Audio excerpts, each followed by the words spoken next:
समय आपका नहीं लूँगा।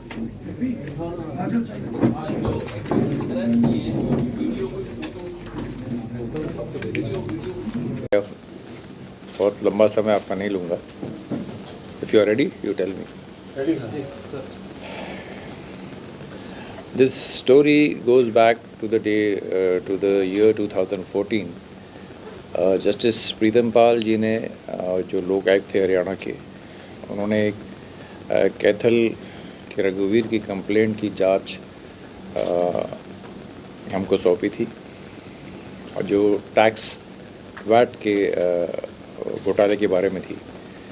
और उसमें एक एसआईटी बनी थी जिसमें 11 पुलिस के ऑफिसर्स थे और 3 टैक्सेशन डिपार्टमेंट के अधिकारी थे। 14 लोगों की एक एसआईटी बनी थी, जिन्होंने बहुत मेहनत करके जब जांच करी तो लगभग उन्होंने जांच अपनी सौंपी थी जनवरी 2015 में लोकायुक्त जस्टिस प्रीतम पाल जी को, और उसमें करीब 10,618 करोड़ रुपए का वैट और टैक्स का घोटाला सामने आया था। तो उसमें से एक हिस्सा सिरसा का जो था वो लगभग 300 करोड़ के घोटाले का था, जिसमें यहाँ से फर्जी फर्मों के फर्जी बिल दिखा के रिफ़ंड का जो व्यवस्था थी उसको मिसयूज़ करके काफ़ी पैसों का गबन हुआ था, जो सरकार का नुकसान हुआ था। और 15 के बाद ये 16 के तरफ इनके 17 में एफआईआर्स रजिस्टर्ड हुए, और उसके बाद से 16-17 के जो भी एफआईआर्स हुए, ये जो यहाँ फेमस है, आप सब लोग जानते हैं एमआरपी नाम से, ये 3 जो कैरेक्टर्स थे, उनका एक नेटवर्क था, एक साम्राज्य था, जिसको तोड़ने की कोशिश कभी कभी हुई, बट वो ठीक तरह से हैंडल हो नहीं पाया। और मार्च में जब मैंने हिसार मंडल का चार्ज लिया तो मुझे ये बताते हुए संतोष होता है कि जो इंक्वायरी हमने करी थी 2014 में, उसकी अरेस्ट हम, उसके जो सरगना थे वो हम 2023 में उसकी अरेस्ट डाल कर, वो भी जब हमने चार्ज लिया उसी मंथ में, उसी ज्वाइन करने के एक हफ्ता के भीतर ही शायद हमने 16 मार्च को हमने शायद उनकी अरेस्ट डाली थी। और उनके अरेस्ट के बाद बहुत सारी चीज़ें सामने आई जिस पे काम होता रहा ग्रेजुअली, और जो बाकी 2 मुख्य आरोपी थे इसमें, उनकी हाल ही में अरेस्ट हुई है, पदम बंसल और जो अरोड़ा है उनका। तो इसमें एसआईटी ने बहुत सारे पहलुओं पे काम किया है, और मैं एसआईटी को और हमारे सिरसा के पुलिस कप्तान विक्रांत भूषण, इनको मुबारकबाद देता हूं कि जो अभी जो अरेस्ट हुए, अभी जो काम है पिछले 1-1.5 महीने में, उससे हम बहुत जल्दी इन दोनों लोगों तक पहुंच पाए। तो एज ऑफ नाउ ये जो एक कहानी होती थी यहाँ पे कि एमआरपी ऐसे लोग हैं कि जिनको कोई पकड़ नहीं पाता है, हमने वो बता दिया है कि ये कानून से परे कोई भी नहीं है। और इसके आगे अभी तक जैसे आपको पता हुआ कि 18 लोग इसमें अरेस्ट हो चुके हैं, जिसमें कि 2 टैक्सेशन अधिकारी भी हैं, और बहुत सारे लोगों के नाम अभी जैसे इनकी कस्टोडियल इंट्रोगेशन में सामने आएंगे, आने की उम्मीद है। उसके बाद जो भी इसमें ऑफिशियल्स इन्वॉल्व है या बाकी लोग इन्वॉल्व है, including people from any department, they going to have a good time in the sense that अभी पुलिस उन पे फोकस करेगी, हमारे रडार पे अभी बहुत सारे लोग हैं। सो ये एक 2014 से शुरू हुई जो कहानी थी, 23 में आके इस बात का फ़िलहाल ये हमें संतोष है कि हम जो मुख्य सरगना हैं उन तीनों को हम अरेस्ट कर पाए हैं। उसके बहुत सारे जो डॉक्यूमेंट्री एविडेंस कलेक्ट करने की बात है, उस पर अभी काम हो रहा है, और बहुत जल्द हम सोचते हैं कि काफ़ी मेहनत इसमें जाएगी, क्योंकि नेटवर्क है ये दूसरे राज्यों तक फैला हुआ था। गुजरात में गुजरात पुलिस ने भी एक वहाँ पे काफ़ी केसेस दर्ज किए थे, और दिल्ली में भी है, जो कि इन्हीं के सर्कल्स में वो बोगस फर्में बनी थी वहाँ पे, जहाँ से ट्रांजैक्शंस दिखाई गई थी। So this is what I wanted to share.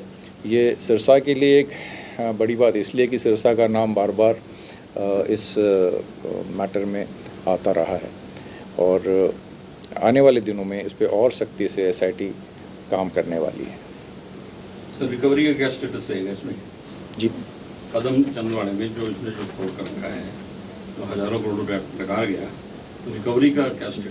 We are working on it. अभी उनकी जो प्रॉपर्टीज़ है और बाकी जो उन्होंने अर्जित किया है वो सारे डिटेल्स हम ले रहे हैं and we will proceed in the relevant sections जो भी है प्रोविजंस है उसमें हम उनके प्रॉपर्टी अगेंस्ट अटैच किया जा सकता है?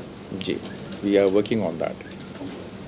सर आजकल तो शॉर्ट फिल्मों का जमाना है, आप कह रहे हैं कि 14 से इंक्वायरी शुरू हुई, 23 तक आप फिल्म के एंडिंग तक पहुंचे हैं, तो 9 साल इतनी ढिलाई में क्यों रह गए?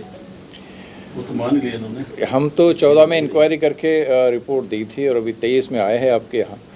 तो अब आप तो मुझे उस समय की बात पूछो, मार्च के बाद की बात पूछो। मार्च से अक्टूबर तक हमने इसको क्रैक कर दिया है। बाकी पीछे क्या रहा है और किस तरह से काम हुआ इस पर मैं कमेंट करना उचित नहीं समझता अभी। सर अब तक की जांच में क्या सामने आया है सर? और कोई लिंक भी है इनके अलावा सर? कोई बड़े लिंक भी हो सकते हैं सर? सी अभी कस्टोडियल इंट्रोगेशन चल रही है, बहुत सारी बातें सामने आएगी जो समय आने पे आपसे शेयर करेंगे और वी एक्सपेक्ट कि इतना बड़ा अगर ये रैकेट हुआ है तो ऑब्वियसली लिंकेजेस हर जगह रहेगी। वो हम स्पेयर किसी को करने वाले नहीं है और वो आपसे शेयर भी करेंगे समय आने पर। इनके खिलाफ किसके स्टेट में कितने मुकदमे दर्ज हैं? इसमें गुजरात में मेरे नॉलेज में है कि गुजरात में इनके लगभग 30-31 मुकदमे हैं गुजरात में और दिल्ली में भी कुछ मुकदमे हैं। वो अभी रिकॉर्ड पे है हमारे पास है। कुछ अधिकारी भी हैं? पूछताछ में इन्होंने बताया कि इतने सालों तक कहाँ गायब रही है? ये अभी शेयर करेंगे आपसे। सर जो इतना टाइम लग गया इनको गिरफ्तार करने में, फाइलें ये दबी रही, क्या इनसे ये भी पूछा जाएगा किन अधिकारियों की पुलिस डिपार्टमेंट में मिली भगत रही अब तक? इनमें हमारी ये इनसे सब पूछा जाएगा जी, इनसे सब क्या पूछा उनके खिलाफ जाएगा। भी एक्शन लिया इनके जाएगा? इनसे सब पूछा जाएगा और इनके पूछताछ के बाद जिनका भी रोल सामने आता है, चाहे वो पुलिस के अधिकारी हो, चाहे टैक्सेशन विभाग के हो या सिविलियंस हो, जो भी हो, उन सब पे कार्रवाई होगी। सर इन्वॉल्वमेंट रही 90 का? बिल्कुल। महेश बंसल की गाड़ी में 1 करोड़ 10 लाख रुपए पकड़े गए थे सर। उस गाड़ी का मालिक कौन था आज तक पता नहीं लगा सर। उस मामले में भी क्या एसआईटी जांच करेगी सर? बिल्कुल करेगी। Will every little information which is coming to the SIT वो हम उस पर संज्ञान लेके काम कर रहे हैं। और एक जो ये मामला था सर, अमित बंसल पकड़ा गया था जब विजिलेंस ने पकड़ा, तब विजिलेंस में एक रीडर था अजीत, उसका उसने नाम लिया था कि 5 लाख रुपए हमने इसको दिए थे फाइल दबाने में। तो क्या उस एंगल से भी? I think Ajit has been arrested, he is already been. अलग मामले में अरेस्ट था। तो इस मामले में भी हम, जैसा कि मैंने कहा कि not only Ajit, if any other names are coming they will face the due course of law. जो भी होता है सबके लिए, वो उनके लिए भी है। सर जो देरी पहले हुई, क्या अब आने वाले दिनों में मान के चले कि इस तरह की देरी अब नहीं होगी सर? अगर हम इसको मार्च से अक्टूबर तक का समय अगर आप देखें और जिस तरह के जिस स्पीड से काम हुआ है, मुझे तो नहीं लगता कि और देरी होनी चाहिए इसमें। बट इसका जो फैलाव है वो इतना बड़ा है कि हमको एसआईटी की स्ट्रेंथ बढ़ानी पड़ेगी, क्योंकि बहुत सारे पेपर वर्क है इसमें, बहुत फैला हुआ इसका नेटवर्क है और बहुत सारा पेपर वर्क करना होगा। तो we will have to strengthen the SIT. उसकी कुछ और अधिकारी देने पड़ेंगे और उसको और अच्छी तरह से, ताकि हम काम कर सकें इसमें। सर एक वॉल्यूम पता लगा कि कितने करोड़ों रुपए का फ्रॉड है सर?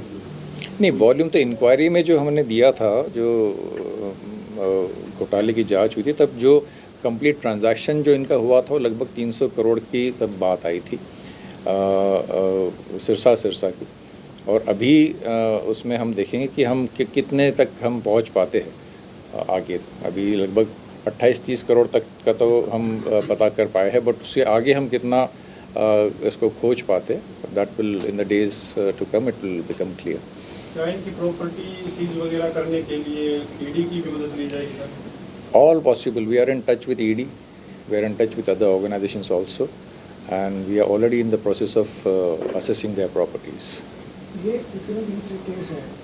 क्या पुलिस की इन्फिल्ट्रेशन कमजोर है या पब्लिक का सपोर्ट? पब्लिक में जो है ना लोगों का ऑपरेशन कमजोर sorry I couldn't get your question. है। ये जो इतने दिन लगे इस केस में, क्या पुलिस की वीकनेस समझी जाए या पब्लिक के साथ जो है ना आपका तालमेल कुछ कम रहा? पब्लिक के साथ तालमेल नहीं, मुझे लगता है कि इतनी देर, फ्रैंकली स्पीकिंग, इतनी देर नहीं लगनी चाहिए थी, क्योंकि ये 2014 का मामला था और अभी 23 हुआ है, तो मुझे लगता है कि समय बहुत ज़्यादा लग गया।